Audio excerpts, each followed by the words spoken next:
नीलाम्बुज श्यामल कोमलांगम सीता समारो पितवाम भागम पाणौ महासायक चारु चापम नमामि रामं रघुवंशनाथं नमामि रामं रघुवंशनाथम। जय जय श्री सीताराम। धर्म प्रेमी सज्जनों, आप लोगों का स्वागत है हमारे इस चैनल वंदे पुरुषोत्तमम ऑफिशियल में। मैं पंडित पुरुषोत्तम जी पांडे आप लोगों को कलयुग के कुछ गुण अवगुण के बारे में बताने का प्रयास कर रहा हूं। कलयुग के आने के बाद मनुष्यों पर क्या प्रभाव पड़ा उसी के बारे में कुछ बताने का प्रयास कर रहा हूं। कलयुग के आने के बाद सारे नर के बुद्धि ऐसा भ्रष्ट हो गया कि नारी के वश में हो करके और नट और बंदर के समान हो गए और हो जाएंगे। जैसे जैसे कलयुग का प्रभाव बढ़ता जाएगा वैसा वैसा ये प्रभाव भी आगे बढ़ेगा। इतना ही नहीं, इस कलयुग में जो स्त्रियां होगी वो उनका पति वही होगा जो पैसा वाला होगा। पैसे वाले पुरुष के संगत में स्त्रियां रहेगी और पैसा वाला ही उसका पति कहलाएगा और अपना पति जो पैसा वाला नहीं होगा उसका कोई मान सम्मान उस स्त्री के नजर में नहीं होगा। यह कलयुग का प्रभाव है। सौभाग्यने विभूषण हीना अब विधवन के श्रृंगार नवीना।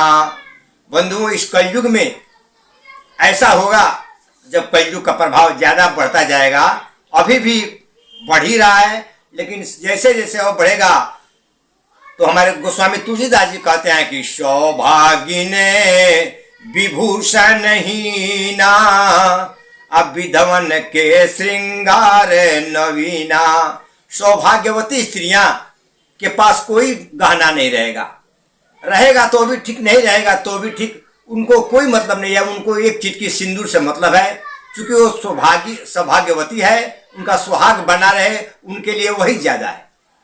ये कलयुग में सौभाग्यवती स्त्रियों के लिए आभूषण का कोई ज्यादा महत्व नहीं रहेगा, लेकिन जो विधवा स्त्री रहेगी उनके पास अनेकों तरह के गहना, अनेकों तरह के श्रृंगार सामग्री रहेगी और श्रृंगार से वो हमेशा परिपूर्ण रहेगी। ये कलयुग का प्रभाव रहेगा कि सौभाग्यवती स्त्री के लिए कोई श्रृंगार की जरूरत नहीं रहेगी और उसके नजर श्रृंगार का कोई स्थान नहीं रहेगा। लेकिन जो स्त्रियां विधवा होगी उसको श्रृंगार जरूर चाहिए, वह श्रृंगार सामग्री से परिपूर्ण रहेगी।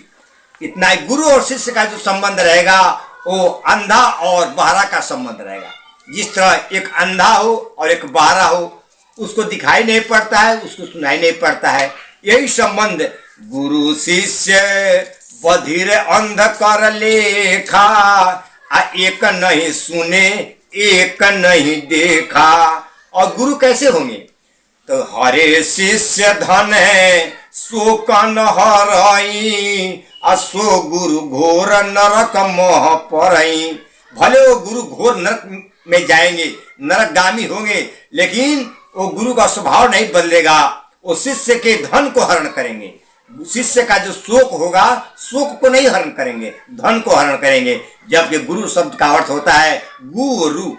गु का मतलब होता है अंधकार और रू का अर्थ होता है प्रकाश। अंधकार का मतलब अज्ञानता और प्रकाश का मतलब ज्ञान। जो व्यक्ति अंधकार रूपी अज्ञानता रूपी अंधकार को हटाकर अज्ञान रूपी प्रकाश भर दे, उसी का नाम गुरु है। और अभी कलयुग में जो गुरु होंगे ऐसा नहीं होंगे, वो होंगे कि हरे शिष्य धन है शोक न हरई असो गुरु घोर नरक मोह परई। वो शिष्य के धन को हरण करने वाले होंगे, शिष्य का शोक नहीं हरण करेंगे। मातु पिता बालकन बोलाई आ उदर भरे सोई धर्म सिखावही। कलयुग के माता पिता भी वैसे होंगे कि अपने लड़कों को वही धर्म सिखलाएंगे, वही काम सिखलाएंगे जैसे पेट भरे। बस पेट भरने वाला ही विद्या सिखाएंगे कि वही काम करो, चाहे वो काम गलत हो या सही हो, पेट भरे और पैसा आवे, बस यही काम सिखाएंगे। ये माता पिता का व्यवहार कलयुग में होगा। अब ब्रह्म ज्ञान बिनु नारी नर आ करही न दूसर बात, आ कौड़ी लागी लोभ बस करही विप्र गुरु घात। किसी के पास ब्रह्म ज्ञान रहेगा नहीं। ब्रह्म ज्ञान के बिना सारे नर नारी दूसरा कोई बात नहीं करेंगे, वही बात करेंगे कौन काम करने से कुछ पैसा आए, कुछ कौड़ी आए। पैसा के लालच में ब्राह्मण से, गुरु से, किसी से भी घात कर सकते हैं। अगर ब्राह्मण पुरोहित के पास पैसा हो तो रात में उसका जान भी मार देंगे कि भाई हमारे पास पैसा आ जाए। पैसा के लिए गुरु ब्राह्मण किसी का मान सम्मान नहीं करे, किसी के साथ घात कर सकते हैं। ये कलयुग का अवगुण है।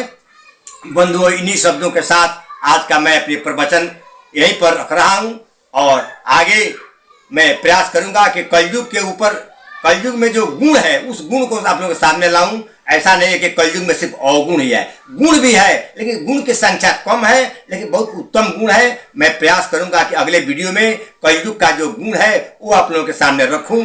इन्हीं शब्दों के साथ मैं अपनी वाणी को विराम देता हूं। जय जय श्री सीताराम।